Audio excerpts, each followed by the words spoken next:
O desejo de doar e de perdoar está no coração de Deus. Foi o amor e não a raiva que levou Cristo à cruz. Paz e bem, meus irmãos. Seguimos na nossa jornada de devocionais falando a respeito de acolhimento e usando como pano de fundo a história do filho pródigo. Essa frase que eu acabei de citar, irmãos, é do Richard Foster, outro autor por quem eu nutro uma adulia, e ele fala essa frase em celebração da disciplina, na disciplina espiritual da confissão de pecados. Isso é muito interessante porque sintetiza a história que nós iremos encarnar hoje. Cristo foi tomado de amor e não de raiva para ir para a cruz, para morrer em nosso lugar. Caso contrário, estaríamos despejados a um Deus completamente raivoso e não amoroso. Irmãos, nesses dias de jornada nós temos encarnado o papel do filho pródigo, daquele que saiu de casa e deixou o seu lugar de pertencimento, tornou seu coração completamente independente, deixou as delícias do seu pai para viver dissolutamente, para viver uma vida completamente devassa e de acordo com a sua própria independência. Mas hoje, irmãos, nós mudaremos de personagem.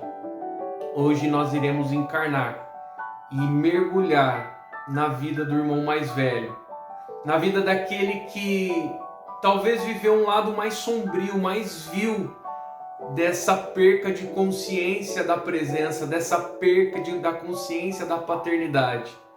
Porque, muito embora o filho pródigo tenha saído e se deparado com as mazelas da vida, o irmão mais velho é aquele que está com o coração perdido dentro de casa. E ao meu ver, e é um julgamento meu, tá, irmãos? Eu julgo esse um lugar muito mais perigoso.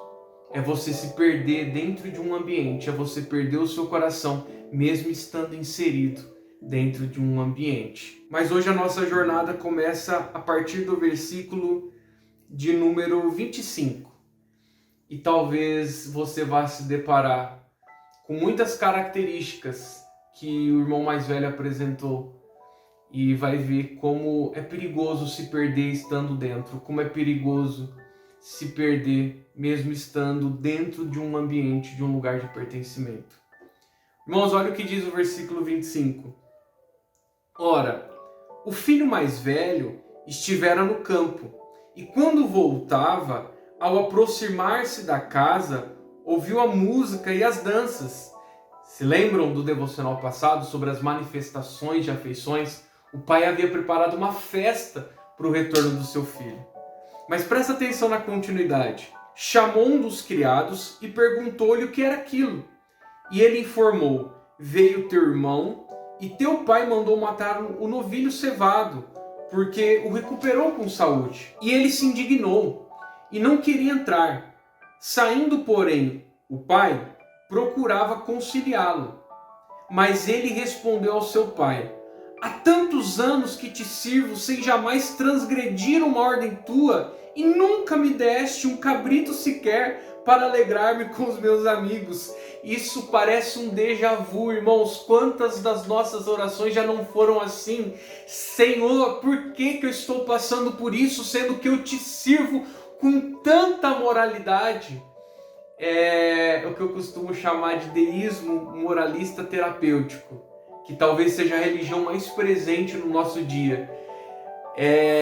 O deísmo moralista terapêutico é um tipo de relação com Deus distante, impessoal, onde ela é feita somente através dos atos moralistas, como se Deus nos devesse alguma coisa se formos seres completamente morais. Então não há um tipo de relacionamento paternal, não há nenhum tipo de filiação, de afeição. É simplesmente o cumprimento de regras para que tudo nos vai bem. Irmãos, isso é perigosíssimo. Mas vamos continuar a história. Mas ele respondeu ao seu pai: há tantos anos que te sirvo sem jamais transgredir uma ordem tua, e tu nunca me deste um cabrito sequer para alegrar-me com os meus amigos. Vindo, porém, esse teu filho. Irmãos, um coração amargurado já não olha mais para o outro como um irmão, olha para o outro talvez somente como um objeto. Esse é um dos frutos, uma das manifestações de um coração perdido, que muitas vezes está geograficamente no lugar correto, mas que perdeu as suas afeições, perdeu a sua piedade. Mas vamos continuar que tem mais. Vindo, porém, este teu filho, já não era mais o irmão dele, que desperdiçou os teus bens com meretrizes, tu mandaste matar para ele o novilho cevado? Irmãos, um coração perdido, mesmo o corpo estando geograficamente no lugar correto, um coração perdido, amargurado, ele não vai conseguir enxergar a paternidade de Deus, ele não vai conseguir enxergar no próximo o amor de Deus, não vai conseguir enxergar no próximo as afeições de Deus.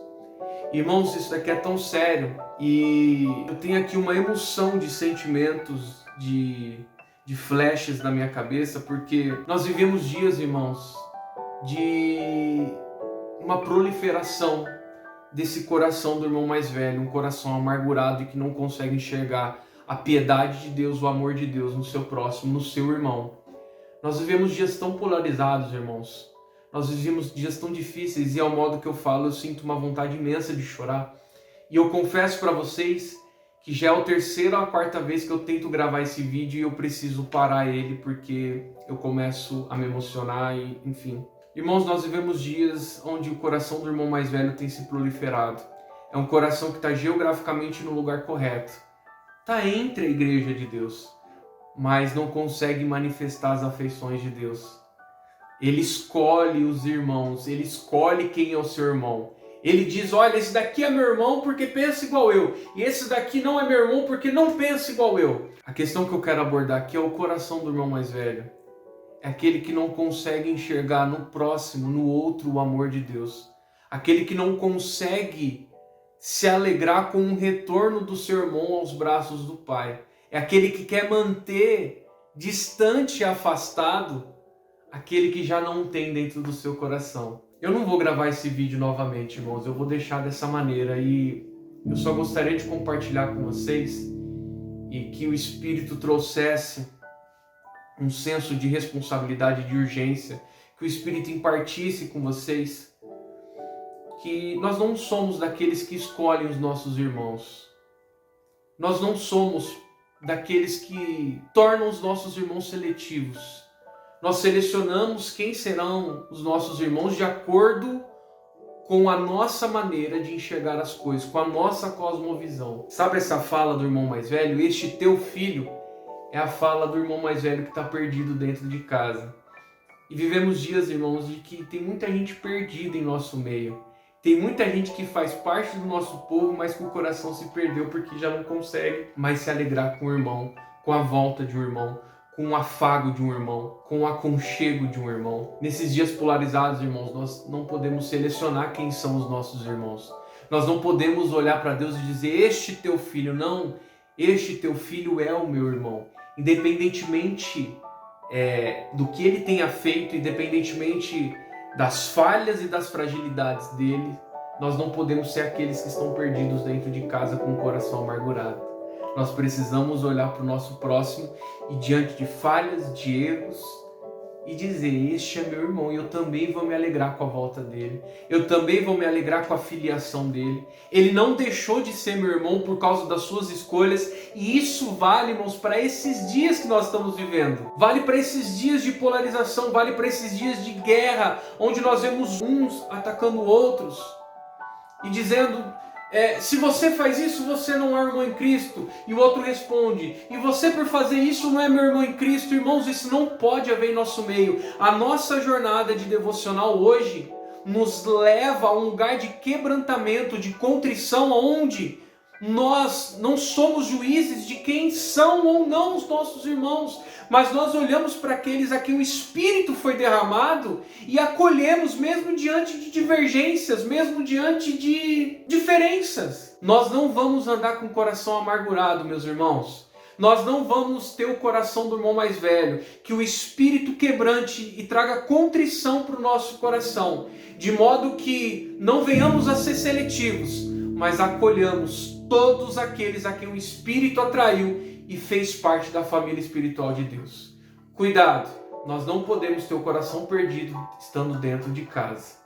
Irmãos, que o Espírito traga sabedoria e revelação para os nossos corações, para discernirmos os nossos dias e entrarmos num lugar de entendimento, onde nós vamos poder enxergar os outros através do olhar de Cristo, através da mente de Cristo e através do coração de Cristo. Eu não escolho, irmãos, é o Espírito quem me dá, é o Espírito quem adota e é o Espírito quem enxerga. Deus abençoe, meus irmãos.